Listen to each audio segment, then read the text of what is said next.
Vamos a comenzar. Por favor, compañeros, últimas tomas.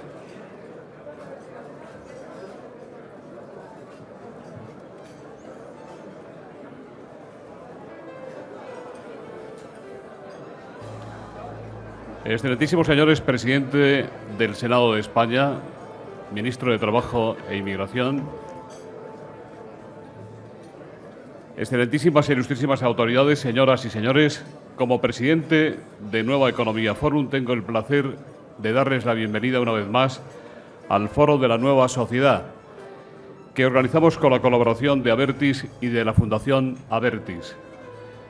Hoy tenemos más que satisfacción al recibir a los secretarios generales de UGT y de Comisiones Obreras y hacerlo precisamente el día en que se va a firmar el acuerdo sobre pensiones alcanzado con el Gobierno y los empresarios. A todos ellos aprovecho esta oportunidad para felicitarles efusivamente y felicitarnos por el pacto alcanzado. En primer lugar, va a intervenir el secretario general de la Unión General de Trabajadores, don Cándido Méndez. La tribuna es suya.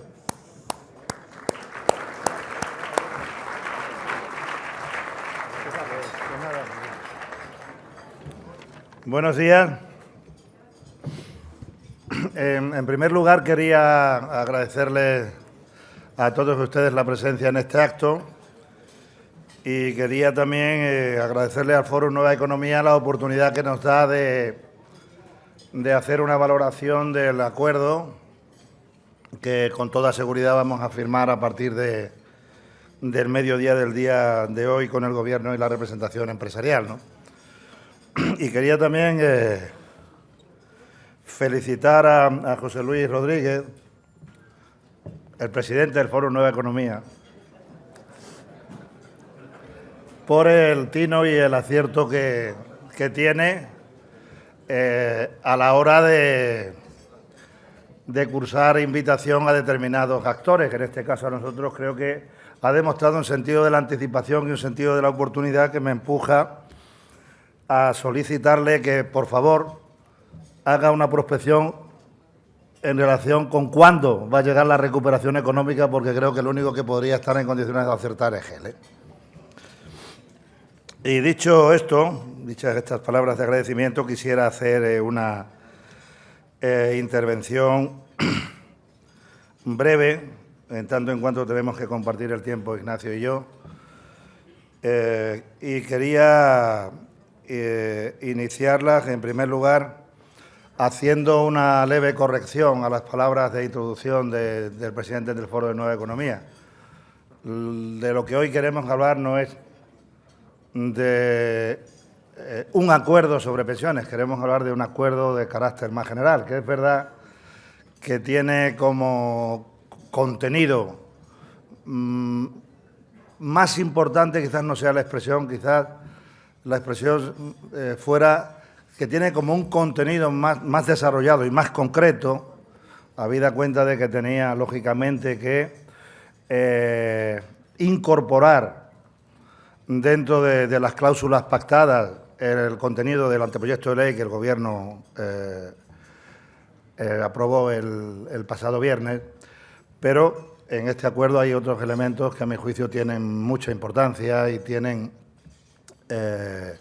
gran trascendencia, como pueden ser las políticas de empleo, las políticas industriales, energéticas o la política de la reforma de la negociación colectiva que tenemos que desarrollar bilateralmente en las organizaciones sindicales y la patronal, bueno, desarrollar, completar en una segunda fase las organizaciones sindicales con la patronal. Si me preguntaran cuál es el elemento fundamental que ha empujado a las organizaciones sindicales a abordar este proceso tan complicado, incluso agotador, de negociación, creo que en el día de hoy la respuesta es muy sencilla por mi parte de expresar. Me tengo que remitir exclusivamente a las cifras del paro, las cifras de paro registrado, para que se conozca cuál es el sentido profundo del compromiso de las organizaciones sindicales en relación con las reformas y en relación con la necesidad de anticipar en nuestro país el proceso de recuperación económica y la creación de empleo. Las cifras de paro registrado que hemos conocido, acabamos de conocer, correspondientes al mes de enero son unas cifras francamente malas, unas cifras que en número absoluto significan un aumento en relación al mismo mes del pasado año, y creo que esa situación, que es una situación para muchas familias dramática, para familias de trabajadoras y trabajadores de nuestro país, es la mejor explicación de nuestro compromiso para buscar fórmulas que nos permitan remediar cuanto antes la difícil situación que vive nuestro país. Y dicho esto, creo que las propias cifras del paro registrado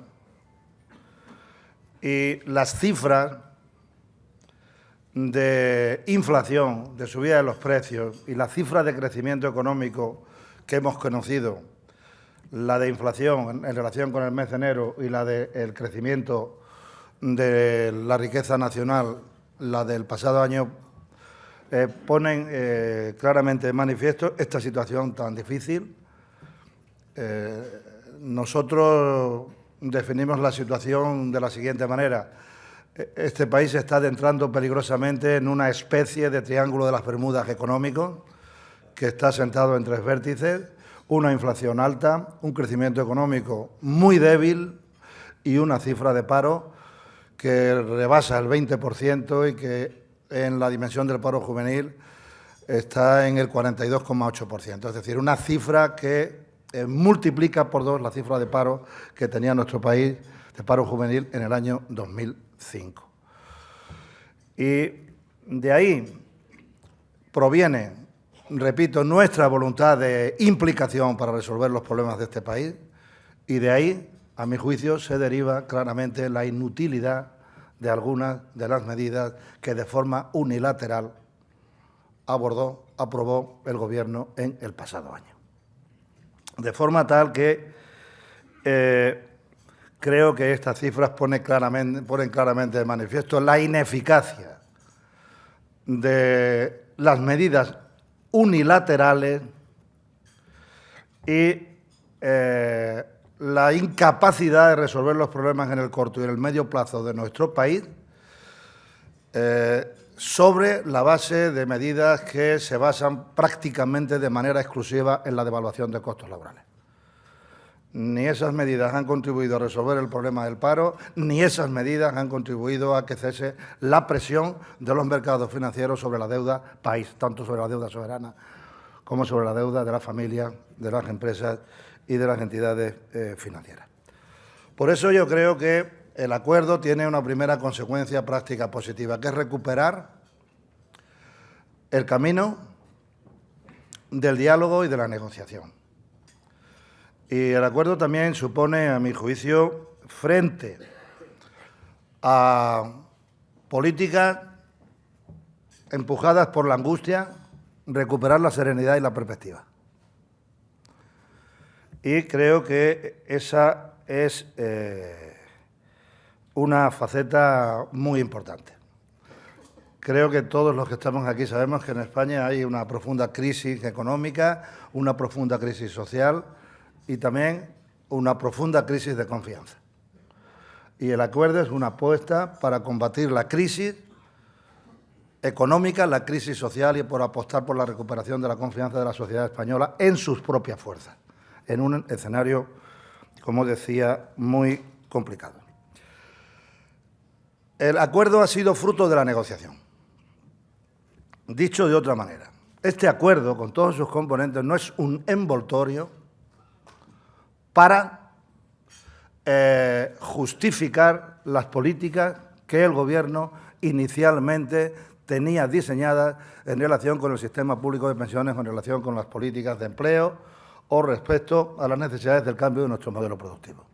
Ha sido un proceso de negociación donde hemos conseguido no solo incorporar una gradualización cierta en el desarrollo de las medidas, sino que hemos modificado de manera sustantiva las propuestas que inicialmente el Gobierno ha puesto encima de la mesa. Y en este sentido me puedo referir en relación con la parte correspondiente al acuerdo de pensiones, me puedo referir a lo siguiente. El Gobierno pretendía establecer una edad de jubilación que era la de los 67 años. El acuerdo cambia la filosofía en relación con la fijación de la edad de jubilación, puesto que cambia una edad legal por una franja de edades legales de jubilación que se reconoce como derecho y que se inicia en los 63 años, transita como punto central en los 65 años, que es la edad de jubilación legal actual, y culmina en los 67 años, consiguiendo, a mi juicio, un equilibrio con esta modificación entre los planteamientos del Gobierno y los planteamientos de las organizaciones sindicales. El Gobierno pretendía inicialmente eliminar la jubilación parcial y endurecer extraordinariamente la jubilación anticipada. En la mesa de negociación hemos intentado llevar al ánimo del Gobierno que la jubilación parcial y la jubilación anticipada no solo hay que contemplarlas desde el punto de vista actuarial o desde el punto de vista exclusivo de la seguridad social. La capacidad de competir en el mercado internacional de muchas empresas de nuestro país y la existencia en la actualidad de empresas multinacionales que compiten y compiten con éxito tiene que ver con muchos factores. Pero uno de esos factores es que, a diferencia de otros países, hemos tenido unos mecanismos de reconversión, de rejuvenecimiento de plantillas que, de manera pacífica y dialogada, han permitido resolver esos problemas y colocarnos en mejor situación relativa. Y a partir del reconocimiento de esa situación, hemos conseguido, es verdad que aumentando la aportación de las empresas para la jubilación parcial, pero eso se hará de una manera gradual a lo largo de los 14 años de escalonamiento en la aplicación del acuerdo, hemos conseguido mantener la jubilación parcial y hemos conseguido igualmente mantener la jubilación anticipada. Hay un factor para nosotros muy importante y quiero hablar de él en estos términos. A nuestro juicio, el planteamiento del Gobierno en materia de pensiones era un planteamiento incoherente con la necesidad de resolver dos graves problemas que tiene nuestro país. Uno, el problema del abandono escolar, es decir, la necesidad de prolongar los periodos formativos de los jóvenes de nuestro país, y también era incoherente con la necesidad que se dice perseguir en el acuerdo de adecuar la evolución del gasto en materia de pensiones con la evolución demográfica. ¿Y por qué digo que era incoherente? Porque el alargamiento de la edad legal de jubilación y la ampliación de los periodos de cotización para tener derecho a la pensión plena significa desestimular, desanimar a los jóvenes para que prosigan en el ámbito educativo y los obliga, en cierta medida, a anticipar su entrada en el mercado laboral. Esa experiencia la conocemos bien en la época del crecimiento económico, cuando muchos jóvenes abandonaban el ámbito educativo para anticipar su entrada en el mercado laboral. En este caso, ese fenómeno se reproduciría. E igualmente, el alargamiento de los periodos de cotización significa, indudablemente, incorporar un obstáculo más a las familias españolas para que puedan tener un hijo o una hija. Y creo, sinceramente, que con el acuerdo, cuando incorporamos por primera vez en la historia de la seguridad social en nuestro país, puesto que estas medidas no tienen precedentes en nuestro país, sí las tienen en otros países de Europa, como puede ser el caso de Francia o el caso de Alemania, el reconocimiento de parte de los periodos formativos de los jóvenes a efectos de la jubilación o el reconocimiento en casos de cuidado de hijos, cuidado de hijos adoptados, de cuidado de acogimiento permanente de menores, el reconocimiento de parte de ese periodo a efectos del cálculo de la pensión. Creo que estamos conciliando lo que es la necesidad que reconocemos de mejorar la contributividad del sistema público de pensiones con el mantenimiento del interés de los jóvenes en prolongar sus ciclos formativos y con la necesidad de una evolución positiva del crecimiento demográfico en nuestro país. Igualmente, en el contenido del acuerdo y analizado el acuerdo en su globalidad, se deduce con claridad que el futuro de las pensiones no puede vincularse estrictamente a políticas de ahorro de gasto o a políticas vinculadas a la evolución demográfica, sino que hay que vincularlo al empleo. El hecho de que haya un capítulo de políticas activas es también, a mi juicio, una aceptación explícita que nuestro sistema público de pensiones, sin ningún género de dudas, tiene una directísima relación con la evolución del empleo o con la mejora de la productividad de las empresas españolas. Y en ese sentido, el ámbito bilateral de reforma de la negociación colectiva, que tenemos que completar en una segunda fase los sindicatos y la patronal, también es un exponente que el debate sobre las pensiones es mucho más amplio y el debate sobre el futuro de nuestro país, por lo tanto, es mucho más amplio de lo que planteaban las pretensiones iniciales del Gobierno. En políticas activas hay, a mi juicio, en el contenido del acuerdo, un paquete de medidas coyunturales que es el paquete denominado Plan de Choque, donde hay, por un lado, una medida que se constituye como derecho y que está vinculada a itinerarios de formación profesional a través de un programa nacional, a través de un programa estatal, que es el de la prestación del 75% del IPREN, equivalente a 400 euros en números redondos, que tiene como objetivo conciliar la mejora de la cualificación de los trabajadores en paro con el mantenimiento de una renta mínima en una situación, como saben ustedes, donde está cayendo el gasto en desempleo, precisamente porque se están agotando, habida cuenta la duración, la ya larga duración de la crisis económica, se están agotando los periodos de prestación contributiva. Este elemento, esta última malla de protección era fundamental. Está esta medida y hay una medida que planteaban los empresarios, que planteaba el Gobierno, que confieso que nosotros la hemos asumido con dificultad, pero de tragar sapos se trataba, que es el de subvencionar la contratación a tiempo parcial, ya que los empresarios manifiestan que esto puede adelantar la contratación de jóvenes y de parados de larga duración.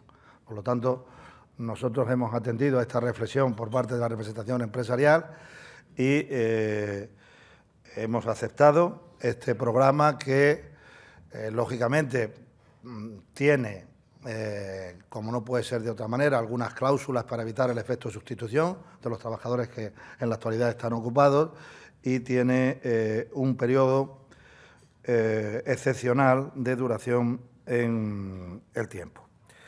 Y, por último, quiero ya terminar manifestando que los apartados de política industrial, energía, de investigación, desarrollo e innovación son la expresión de un compromiso. Hay que hablar de todos estos temas. Concretamente, nosotros sabemos, y creo que todos ustedes saben, que uno de los problemas más feroces de competitividad en costos de las empresas españolas en relación con nuestros socios europeos es el problema del precio de la energía, que tiene muchísima más incidencia en la competitividad de las empresas españolas que los costos laborales. Eso creo que lo sabe todo el mundo.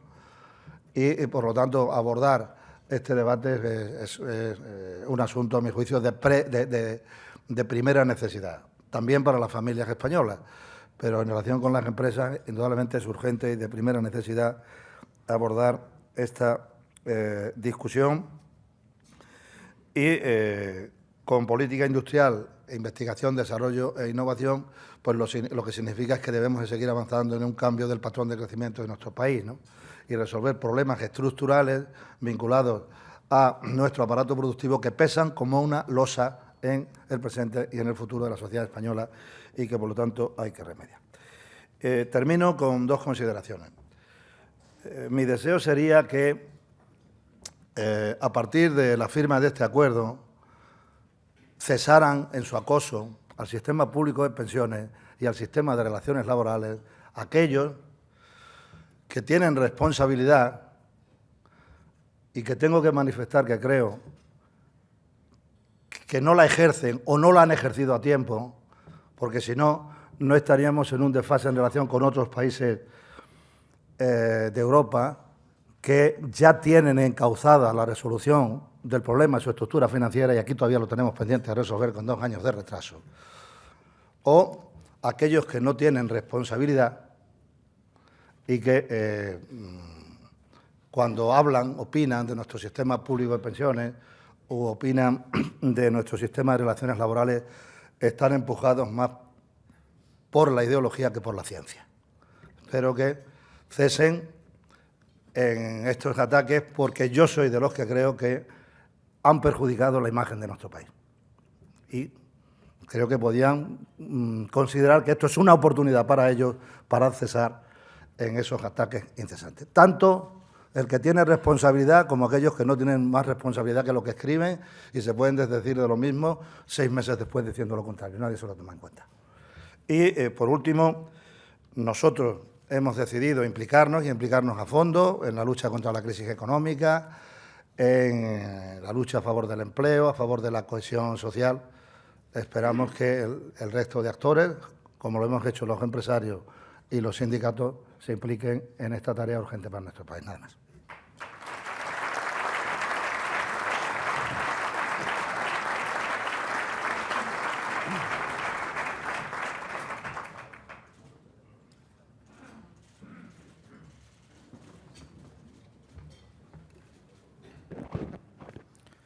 Bueno, muy buenos días y muchas gracias por acompañarnos en este día y gracias al foro por la invitación. Una excusa anticipada. Ministro, no vamos a poder estar mañana aquí, no es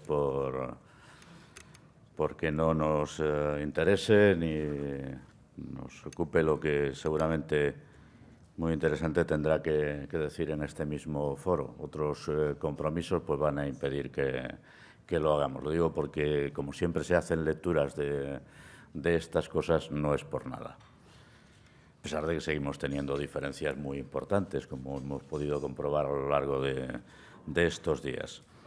Bueno, me gustaría empezar en este, espero, breve tiempo de exposición, porque creo que serán más interesantes las preguntas y supongo que las respuestas que se esperen.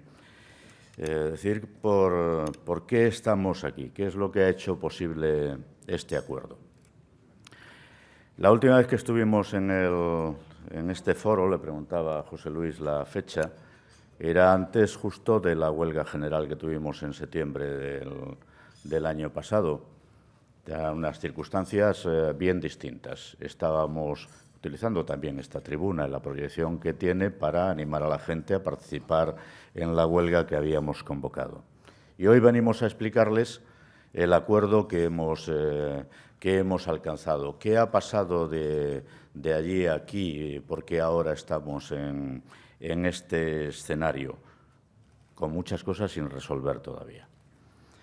Pues ha pasado que la situación se ha seguido deteriorando, que el año 2011 no apunta bien.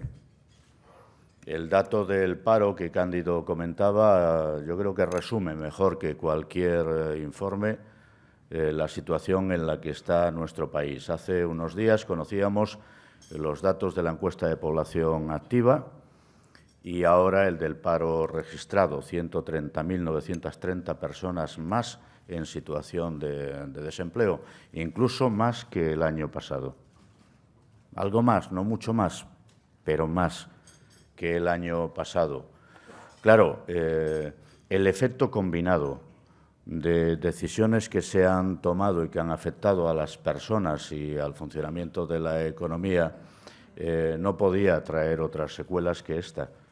El ajuste, el durísimo ajuste en materia de salarios, en materia de pensiones, en materia de inversión productiva, unido a la situación todavía de las entidades financieras, particularmente en relación con las cajas de ahorro, pues está provocando una situación de atonía el desarrollo de nuestra actividad económica y en tanto no se desaten algunos nudos cruciales, no están en la reforma laboral, pues difícilmente iniciaremos una senda de recuperación económica consistente que permita empezar a reducir sustancialmente las cifras de paro. Buscaremos atajos, haremos algún parche, haremos algo. Eso es el contrato a tiempo parcial.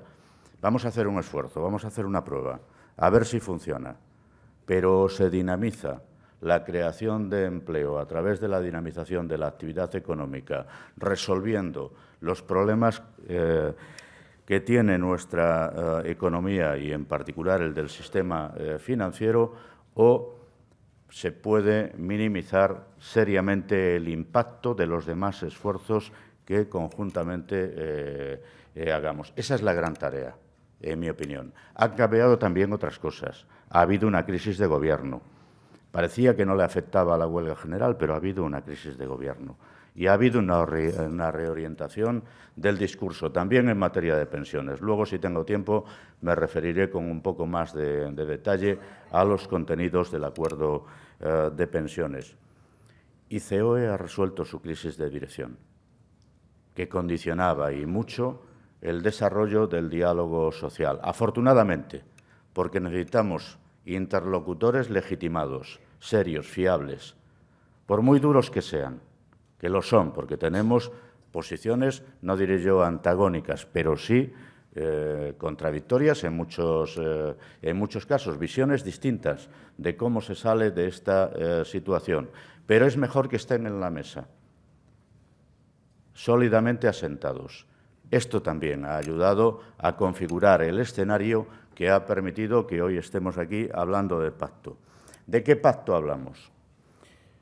He oído muchas cosas, leído muchas cosas. Durante la negociación he tratado de aislarme un poco para no tener yo mismo la sensación de que estaba siguiendo la negociación a través de los medios de comunicación. Entiendo la función que tienen, que es muy importante. Pero ahora que el acuerdo está a punto de firmarse, si alguien no lo estropea en el último cuarto de hora, creo que de las cosas que se dicen, yo huiría de dos calificaciones extremas. Una, la de calificar esto como un pacto de Estado, que no lo es, no lo es. Es un pacto muy importante, en mi opinión, y sus efectos se podrán valorar en toda su intensidad a medida que vayan tomando cuerpo y presencia las cuestiones que estamos acordando. Pero le faltan actores. Creo que conviene, sobre todo en el caso del Gobierno, que huya de un intento de rentabilización política en exclusividad.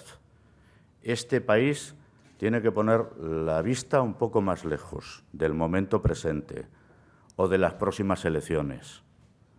Necesitamos al conjunto de los actores,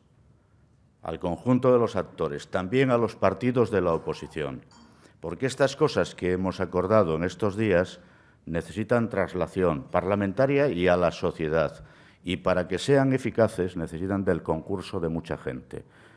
Yo no diré que se incorporen a la firma, porque no es este el objetivo, pero sí que avalen con su actitud, con su disposición en el Parlamento, el desarrollo de las medidas que hemos acordado.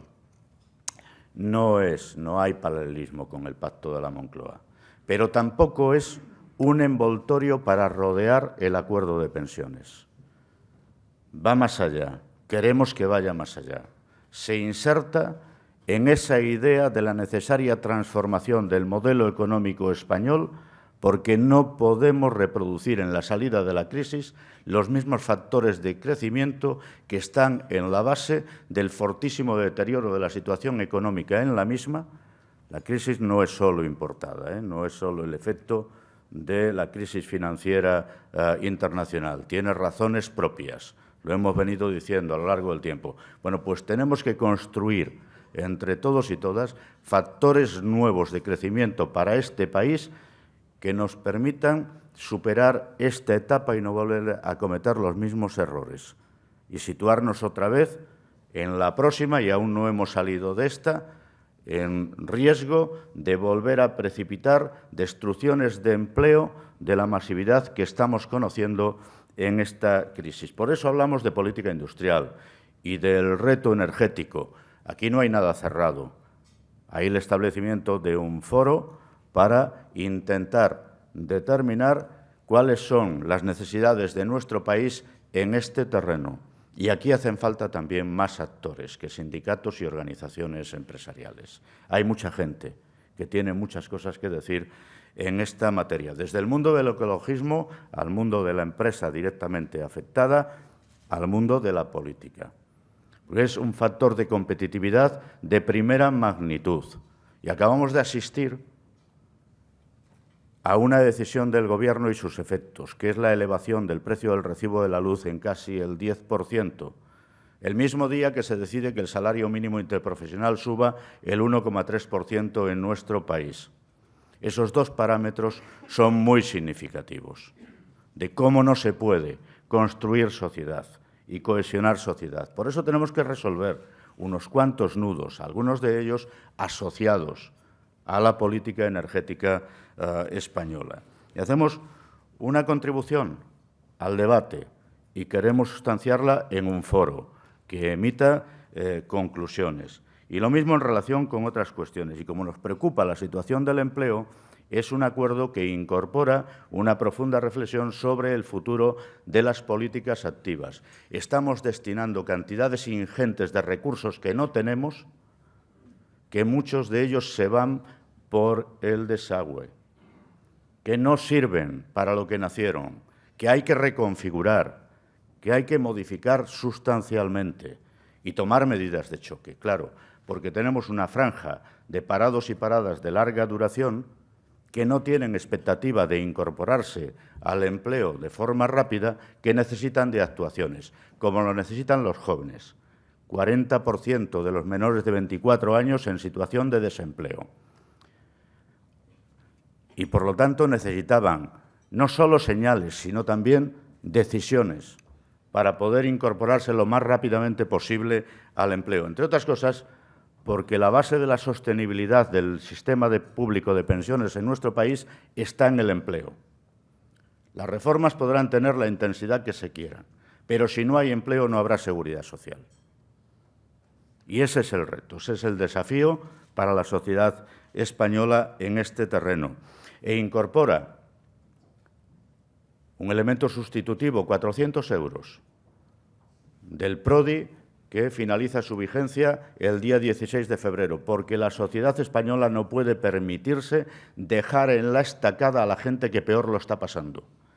No están en el paro por voluntad propia. Están porque no pueden trabajar. Les gustaría estar trabajando, no quieren cobrar subsidios permanentemente, quieren ir al empleo, tener un empleo en condiciones, trazar proyectos de vida. A esto pretende dar respuesta también el acuerdo. No son envoltorios, es mucho más que un envoltorio.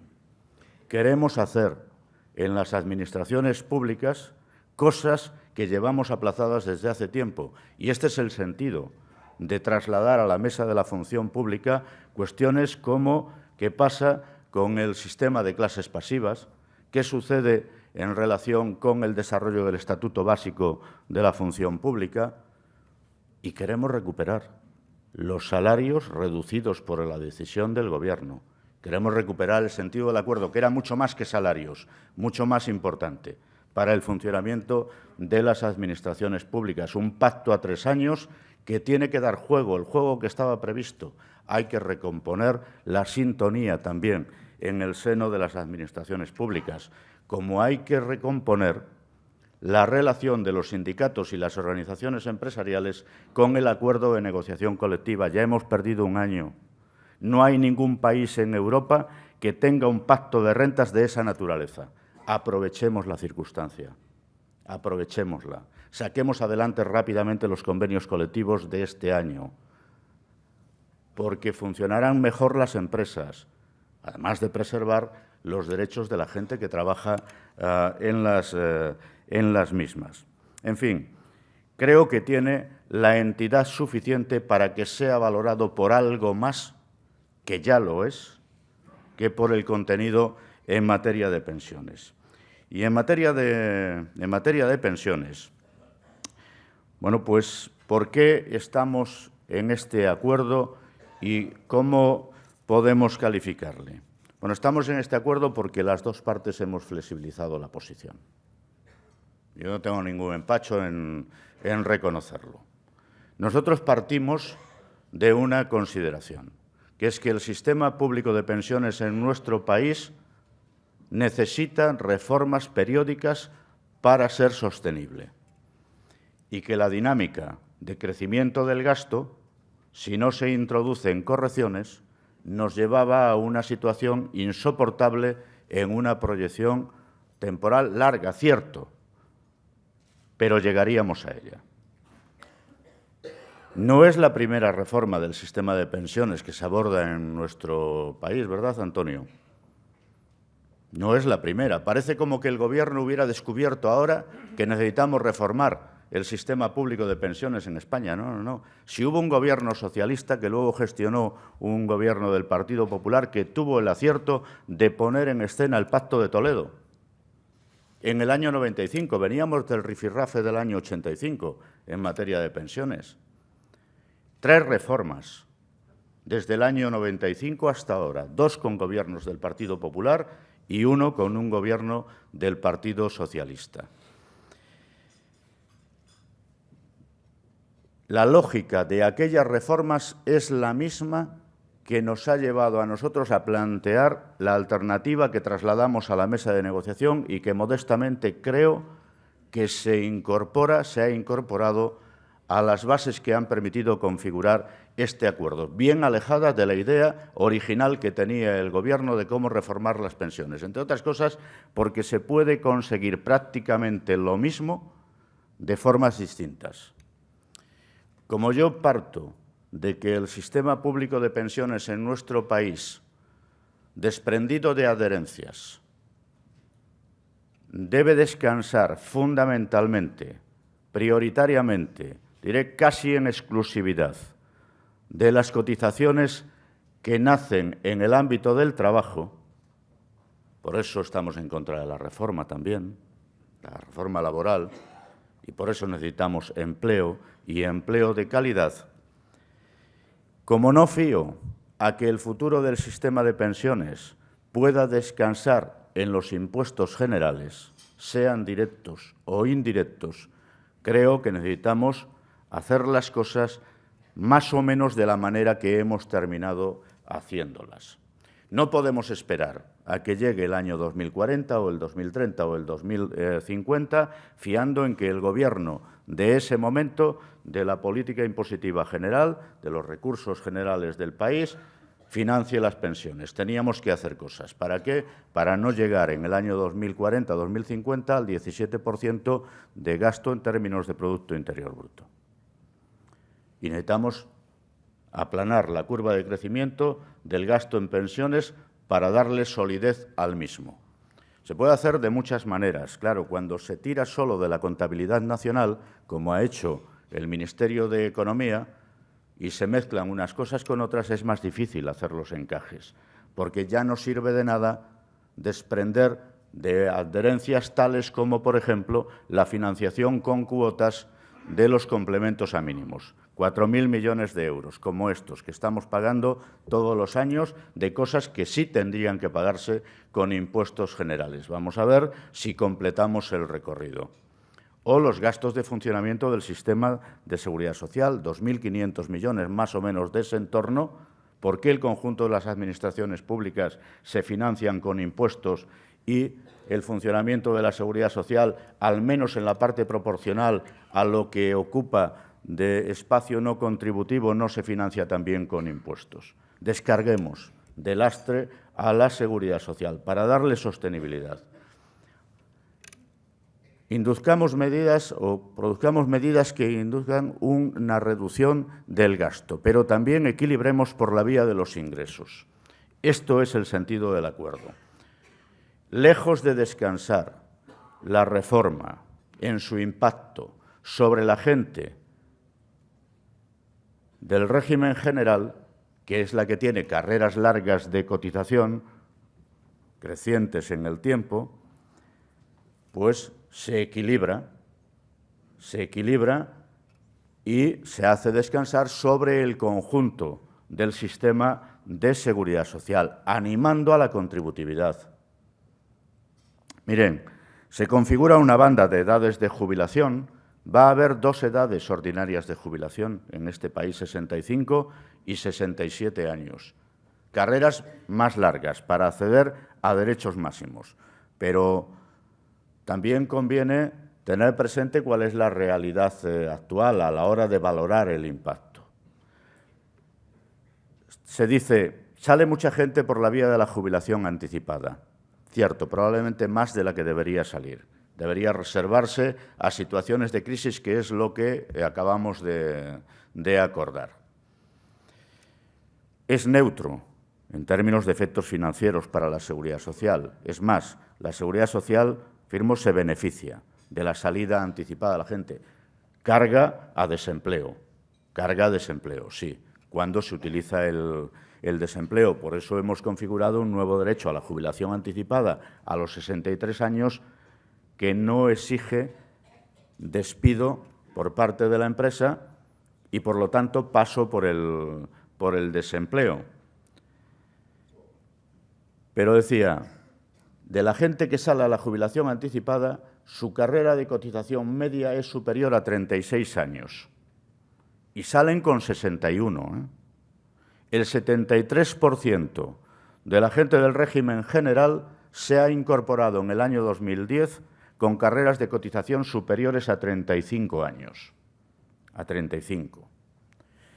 Bueno, pues la medida sí va a provocar necesariamente que la gente de otros regímenes, particularmente del régimen de autónomos, empiece a cotizar antes de lo que lo hace ahora. Y sería conveniente que lo hiciera más ajustado a sus rentas reales, ¿sí? Porque todo el mundo sabe, este dato está disponible para quien quiera verlo, que empresas o empresarios o empresarias con trabajadores a su cargo cotizan por una base de cotización de 600 euros más baja que los trabajadores y trabajadoras que trabajan en las mismas empresas. Hay que aflorar cosas. La realidad se tiene que incorporar a la seguridad social también en esta materia. Y la ampliación de los años de cotización y la ampliación del periodo de cómputo, pues tiene que ver con escenarios que son muy conocidos de planificación de las pensiones en determinados colectivos en nuestro país. Bueno, pues como aún así hay gente que efectivamente por la ampliación de los años necesarios para acceder a derechos máximos podía verse perjudicada, hemos incorporado 2 grandes novedades en este acuerdo, como son el reconocimiento de periodos de cotización por nacimiento de hijos. Cuidado con lo que se escribe en la ley, esto el Parlamento creo que deberá tener mucha cuenta. Esto no puede quedar limitado a las mujeres, me parece que es inconstitucional, me parece. Si el Gobierno se empeña en ponerlo así, pues a lo mejor el Consejo de Estado le da algún revolcón. Conviene que esto se aclare. Pero es un logro tremendamente importante, que incorpora prácticas que ya se vienen realizando en otros países, porque cuando se compara nuestro sistema público de pensiones con los de otros países a partir de las reformas que se han realizado, no se adentra uno en la letra pequeña.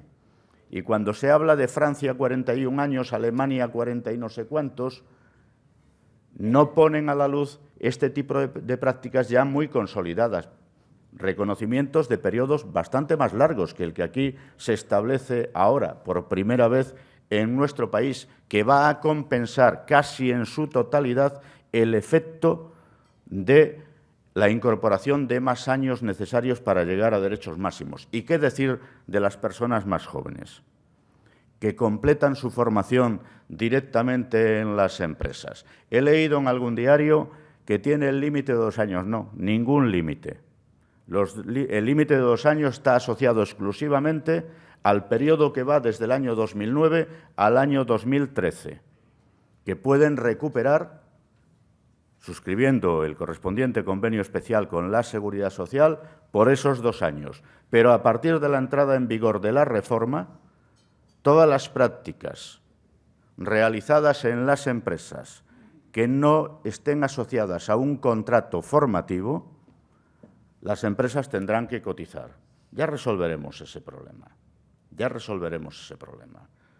Pero le estamos resolviendo un problema muy serio a personas que ahora, con 35 años para derechos máximos, se incorporan a la Seguridad Social con 30 y más años de edad, que ahora ya nunca podrían completar una carrera de cotización para acceder a derechos máximos. Me parece tremendamente importante. Este es un salto cualitativo, revolucionario en nuestro país. Como creo que es muy importante que se complete definitivamente, parece que esta vez sí, la integración del REAS en el régimen general de la Seguridad Social a partir del acuerdo que hemos establecido organizaciones empresariales, organizaciones sindicales y Gobierno en esa materia.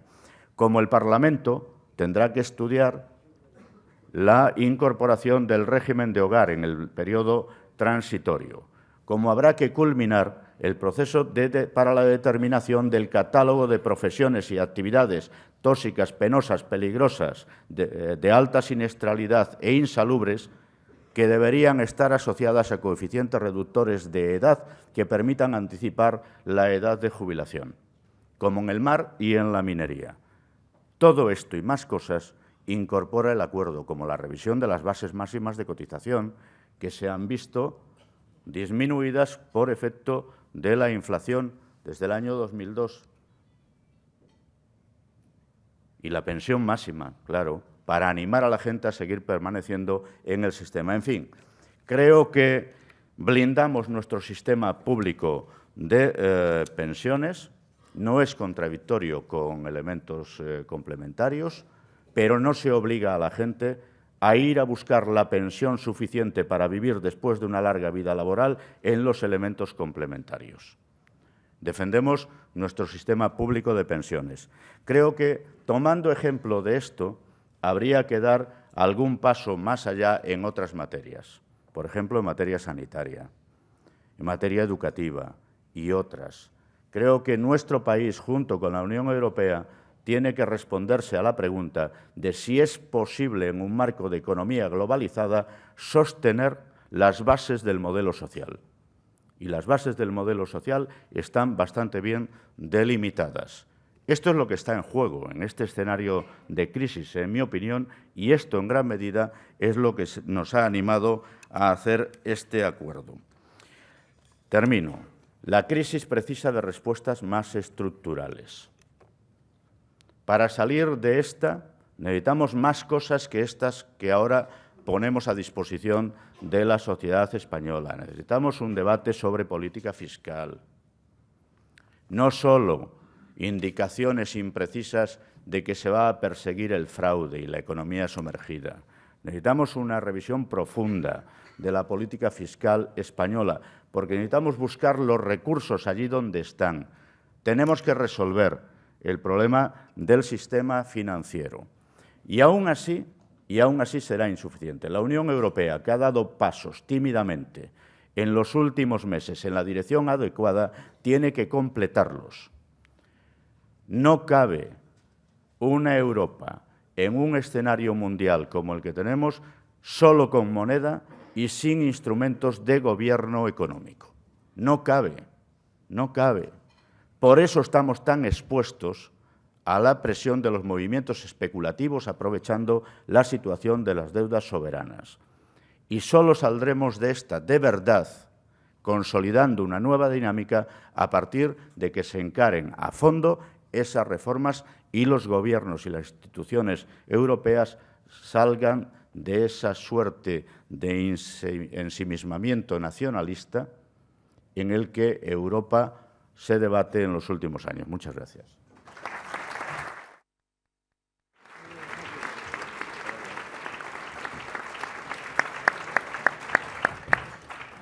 Muchas gracias, señor Fernández Toso. Muchas gracias, señor Méndez. Pues hay preguntas, muchas. El señor Méndez ha asegurado que el acuerdo se firmará esta medida. Iniciaba este mediodía, así iniciaba su intervención. Y le preguntan, a última hora se están todavía introduciendo modificaciones en el texto del acuerdo. ¿Son solo cuestiones de matiz? ¿Por qué ha dicho el señor Toxo que se firma el acuerdo si alguien no lo estropea el último cuarto de hora?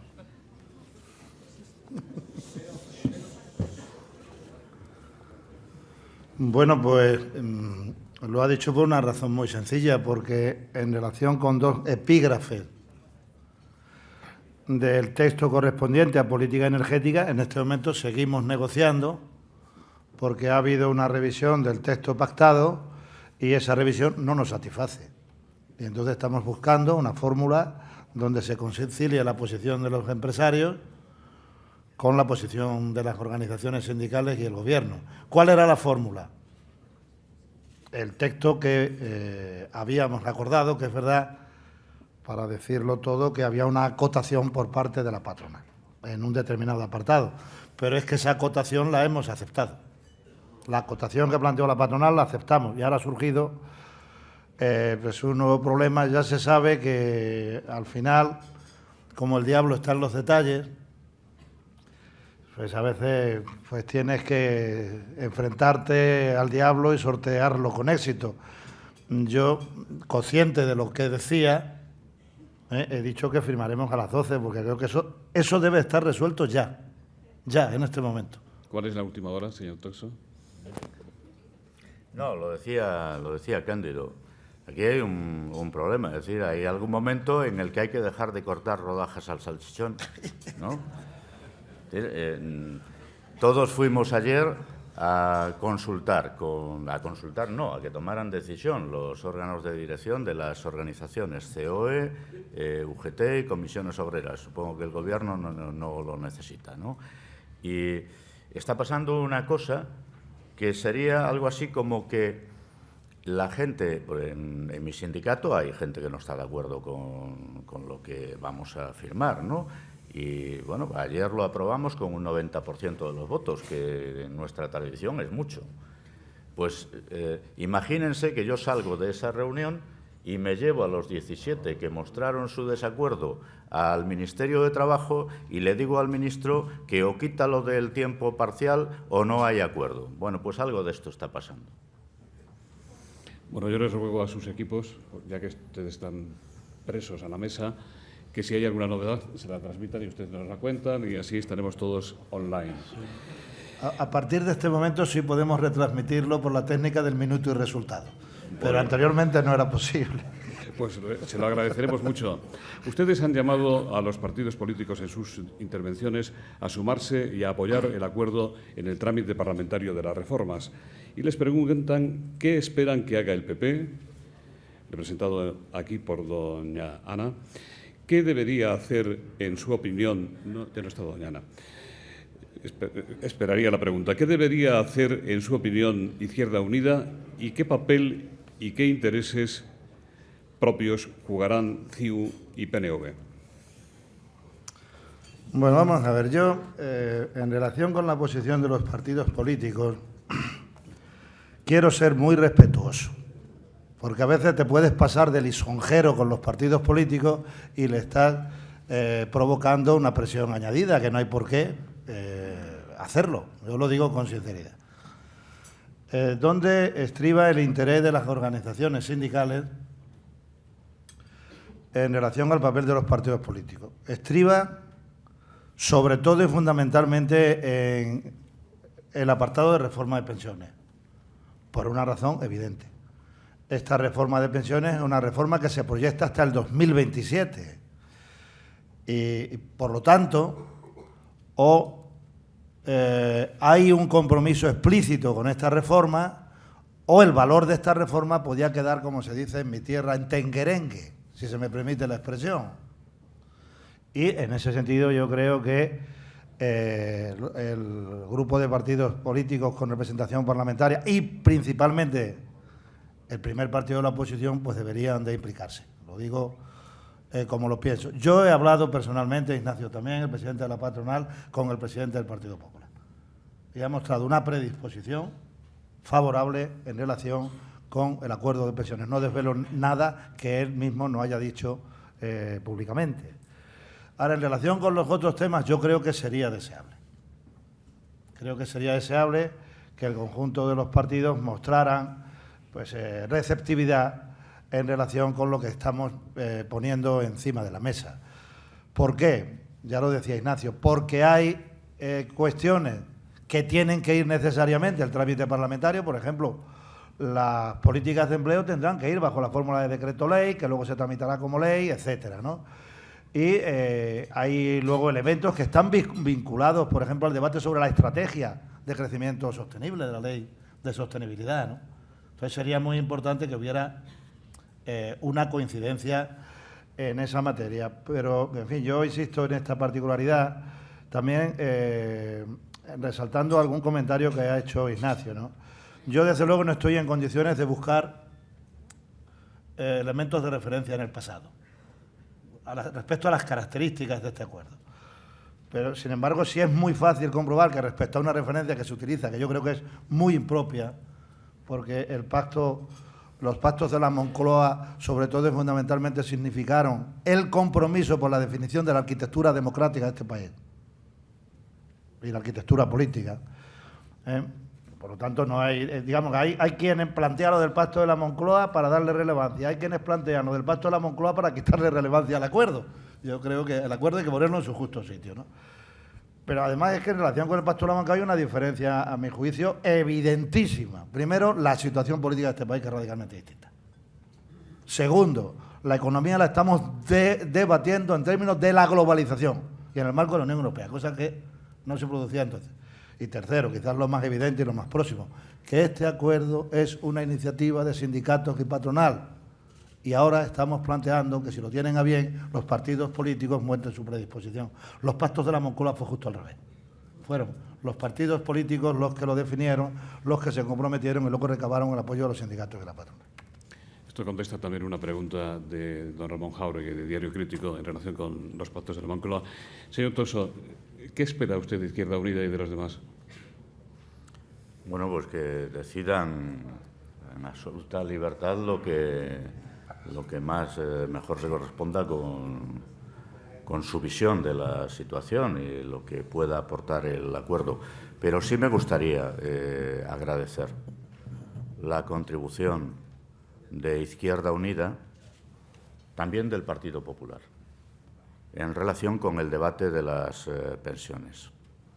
Creo que unos y otros, más próximos a los planteamientos sindicales, la gente de Izquierda Unida, han contribuido también a que este acuerdo sea posible. Yo creo que ha sido clave para que el Gobierno se animase al acuerdo, no solo la demanda de la sociedad de que esto se sustanciara en un acuerdo, sino también el hecho de que se estableciera una reserva por parte de todos los grupos parlamentarios al grupo del Gobierno en relación con la edad de jubilación, con la idea de hacerla obligatoria y generalizada, la ampliación a los 67 años. Esto ha sido un elemento, en mi opinión, bastante determinante para que termináramos sentados alrededor de la mesa de negociación y buscando salidas, creo que imaginativas, pero consistentes, a un problema que estaba impidiendo que pudiéramos alcanzar el acuerdo. A mí me gustaría, otra cosa es lo que vayan a hacer, que se recuperase plenamente, con la incorporación también de la izquierda parlamentaria, el Pacto de Toledo, no solo en el espíritu, sino también en la letra, porque ese Pacto de Estado, eso sí es un Pacto de Estado de envergadura, debe estar llamado a jugar un papel tremendamente importante a futuro, porque ahora hacemos este acuerdo, queremos dar estabilidad al sistema de pensiones para los próximos 20, 25 años, pero seguramente que la realidad se impondrá y obligará a hacer nuevas reflexiones sobre estas y otras materias. Y creo que es muy importante que las pensiones no se adentren en el terreno de la confrontación político-partidaria electoral. Me parece que esta sería la mejor contribución que los partidos políticos podrían hacer a la ciudadanía. Señora Almozares, ¿quiere usted intervenir por alusiones o porque le apetezca? Alejo González le pregunta: ¿tienen el presentimiento de que la visita de la canciller alemana ha servido para acelerar la firma del acuerdo por el interés del Gobierno de que estuviera cerrado cuando la señora Merkel viniera y con el fin de tranquilizarla? ¿Creen que el contenido del pacto es suficiente para la señora Merkel y para los mercados?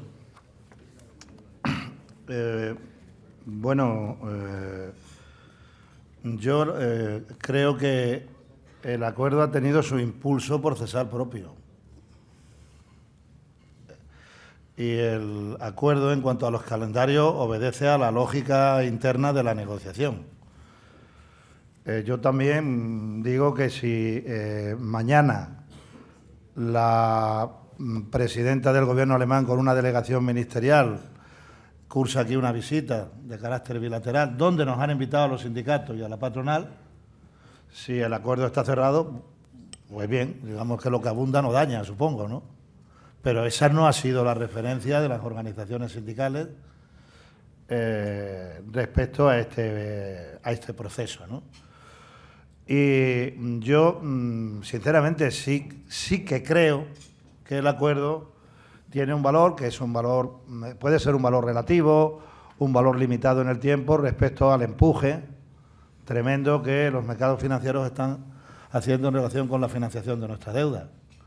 Y puedo dar una referencia, porque creo que no es una casualidad. Ayer un medio de comunicación, un articulista de un medio de comunicación resaltaba que el principal periódico de información económica a nivel mundial manifestaba que había presiones en relación con Portugal, en relación con España, respecto a la utilización del fondo de rescate, no sé.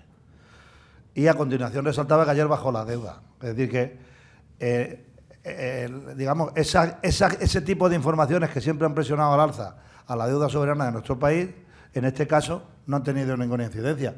Pues yo, sinceramente, yo creo que esto habría que relacionarlo con el hecho de que ya se conoce de que vamos a acercar a conseguir un acuerdo. Ahora, yo también digo que esto no es para todo el rato, no es para toda la vida, ni para todos los interlocutores, eso indudablemente, ¿no? Don Ignacio. Sí. Bueno, no sé cómo se lo ha planteado el Gobierno, pero desde luego, desde el punto de vista del sindicato, esto no es una ofrenda a María, ¿no? Esto es otra cosa. Esto es un signo que enviamos a la sociedad española positivo, de confianza, en el presente y en el futuro de la sociedad española, porque estamos hablando de los intereses directos de millones y millones de personas que lo son o serán en su día, o seremos, si llegamos pensionistas en este país, ¿no? Y esto es lo que a nosotros nos ha animado, no otra cosa. Y espero que incluso quienes ahora se muestran críticos con el contenido del acuerdo lo valoren, aunque sea más tarde, por los efectos que de él se van a desprender. El pacto que se firma hoy es sin duda importante e histórico, pero queda pendiente la segunda fase, el acuerdo con los empresarios en relación con la negociación colectiva y otros aspectos. ¿Con qué ánimo afrontan ustedes este nuevo reto han dicho que están cansados, pero seguramente tendrán todavía fuerza. ¿Con qué pronóstico y con qué calendario? ¿Cuáles son sus expectativas y posiciones de mínimos? Y también les preguntan si ven a la COE de Juan Rosell con otra disposición. Bueno, les añadiré esta pregunta de Televisión Española. La canciller alemana ha pedido a los socios de la Unión Europea que se supriman las cláusulas de revisión salarial. ¿Qué opinan de esta petición?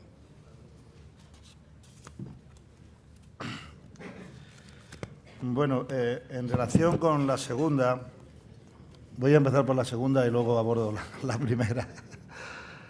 En relación con la segunda tendría que decir lo siguiente. Los procesos de negociación colectiva en España creo que no son lo suficientemente conocidos y en algunos casos son absolutamente desconocidos por gobiernos europeos, instituciones, etcétera. Probablemente de la dimensión de la realidad laboral de nuestro país, en las que se hable con mayor frecuencia de oída y con menos fundamento, es de la negociación colectiva. Creo que quienes conocemos bien la estructura de la negociación colectiva, la lógica de la negociación colectiva, los contenidos de la negociación colectiva, somos las organizaciones sindicales y la patronal. ¿Por qué digo esto? Porque yo creo que en negociación colectiva en España estamos por delante en cuanto a flexibilidad y en cuanto a la definición de objetivos salariales, que es a lo que se refiere la pregunta, de lo que pueden estar en otros países de Europa. Nosotros ya desde hace mucho tiempo, desde los años 80, en un pacto que firmamos con la COE, cuando, por cierto, era presidente de la COE otro empresario catalán, el señor Ferrer Salat. Ya firmamos que el objetivo salarial debería de referenciarse a la previsión de inflación para hacer compatible el crecimiento de los salarios con la lucha contra la inflación. Mientras que hay países, creo que todavía están así en Alemania, que trabajan sobre inflación pasada. Digamos, sus previsiones o sus objetivos salariales, en cierta medida, no contemplan la necesaria lucha contra la inflación. Por lo tanto, este es un tema que creo que debe de quedar meridianamente claro. Dicho para la televisión, dicho de otra manera, ya que ha sido la televisión la que lo ha preguntado, en España eso está suficientemente y bien resuelto. En tanto en cuanto trabajamos en relación con crecimiento salarial, pero referenciado a previsión de inflación, a crecimiento de la productividad, indudablemente hay que incorporar una cláusula de salvaguarda, que es la cláusula de revisión, porque la previsión de inflación, a veces, con bastante frecuencia, aunque haya una referencia única y uniforme a nivel de la Unión Europea, las previsiones reales de los gobiernos suelen a veces no compadecerse con la realidad, ¿no? Y, digamos, para no pagar errores de otros, tenemos que incorporar esa cláusula, que, por cierto, está pactada con las organizaciones empresariales. Y luego, en relación con la negociación colectiva, decir que nosotros hemos hecho un documento que es un documento general, pero donde están adecuadamente acotados los elementos, digamos, de mayor controversia entre los sindicatos y la patronal.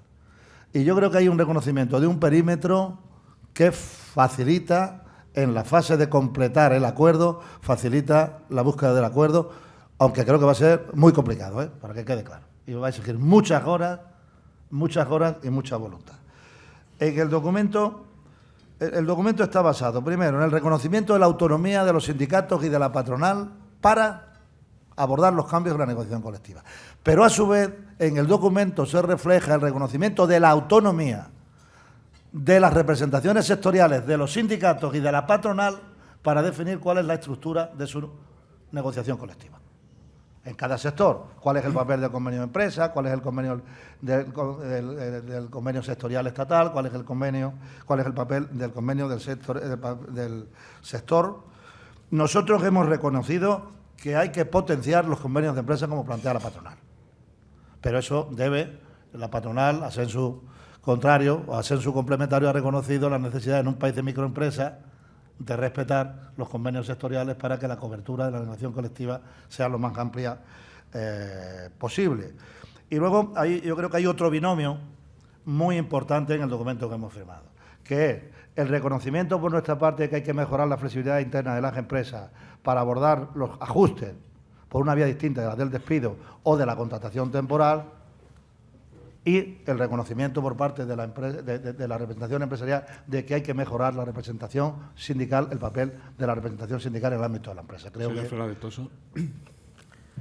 Sí, muy breve, porque en materia de negociación colectiva daría para otra como la que acabamos de Ya quedamos hacer, aquí, ¿no? ustedes, dentro de un ratito. A ver si también el día de la firma. Espero que termine con acuerdo. A ver, no solo tenemos el reto de la reforma de la negociación colectiva, que fue asumido voluntariamente, antes de que el Gobierno dijese que o con acuerdo o sin acuerdo habrá reforma de la negociación colectiva. Algunos venimos hablando de la necesidad de la reforma de la negociación colectiva desde hace muchos años, porque es necesario. Porque además yo estoy convencido de que hay más factores de mejora de la competitividad de la empresa española en la negociación colectiva que en cualquier reforma del Estatuto de los Trabajadores que se haga.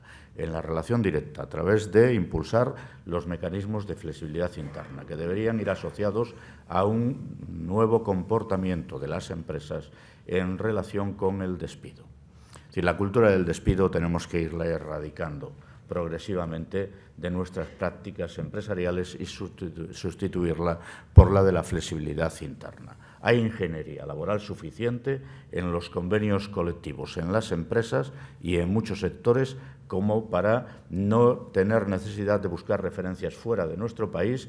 Las tenemos muy próximas, las hemos hecho entre empresarios y sindicatos en nuestro país y pueden permeabilizar al conjunto del tejido productivo español. Tenemos 2 meses, nos hemos dado 2 meses para hacer este acuerdo. Yo espero que ahora discurran a buen ritmo las negociaciones y podamos consolidar un sistema de convenios colectivos garantista, pero que, a su vez, combine las garantías con ese objetivo de mejora de la productividad, de la competitividad general y particular de la economía española y de cada una de las empresas, que ha de ser compatible con los derechos de los trabajadores y trabajadoras en las empresas. Hay más cosas, no me extiendo. La formación de los incrementos salariales en nuestro país. Llevamos ya un largo recorrido. Si alguien quiere experimentos, que los haga en su casa. Aquí no tiene que venir nadie a darnos lecciones. Hemos hecho avances mucho más importantes que los que se han hecho en la inmensa mayoría de los países de la Unión Europea, también en términos de salarios. Si alguien quiere volver a la idea de la inflación pasada, allá él o ella. Sería un tremendo error. Esa es la única forma de hacer desaparecer las cláusulas de garantía salarial. Nosotros ya negociamos los salarios referenciados con la previsión de inflación, en la que muchas veces no nos ponemos de acuerdo y por estos años tenemos algún problema adicional. En la evolución de la productividad hay que mejorar los instrumentos de medición de la evolución de la productividad en nuestro país, y la cláusula de garantía. Es que si no, no sería posible haber pactado desde el año 2002 y antes la forma de determinar los incrementos salariales que hemos pactado y que parece que tanto ha contribuido a la estabilidad de nuestro tejido económico.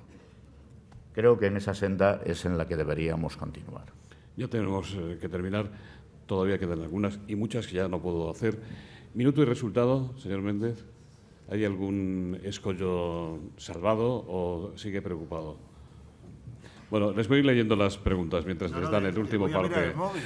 Sara Romero, y con esto ya terminamos, les pregunta a ambos cuál es su opinión, al menos la opinión personal, sobre la cuestión sucesoria en el Gobierno y en la dirección del PSOE. ¿No creen que sería bueno para el país que el presidente Zapatero aclarara cuanto antes que será o no será el candidato y que, en su caso, en caso de que no, dejara el paso a Rubalcaba o a cualquier otro que se designe, ¿no les parece que esta polémica, en la que participan incluso algunos varones del PSOE, no contribuye para bien a la tan necesaria confianza para la solución de la crisis y que sí contribuye al ruido general? ¿Sería bueno adelantar las elecciones? Bueno, a mí lo que me importa en este momento es la defensa del interés general, la defensa de los derechos de los trabajadores, la recuperación del empleo. Creo que eso es lo que debe de centrar todos nuestros esfuerzos. Y, por lo tanto, como ese tipo de polémicas no me gustan y creo que no son las más interesantes, por supuesto no son las más convenientes, pues ¿cómo voy a entrar en ellas? Señor Toso. Sí, vamos a ver, yo creo que este país tiene problemas mucho más importantes y que le importan mucho más a la ciudadanía que saber cuál va a ser el candidato del Partido Socialista a las próximas elecciones generales.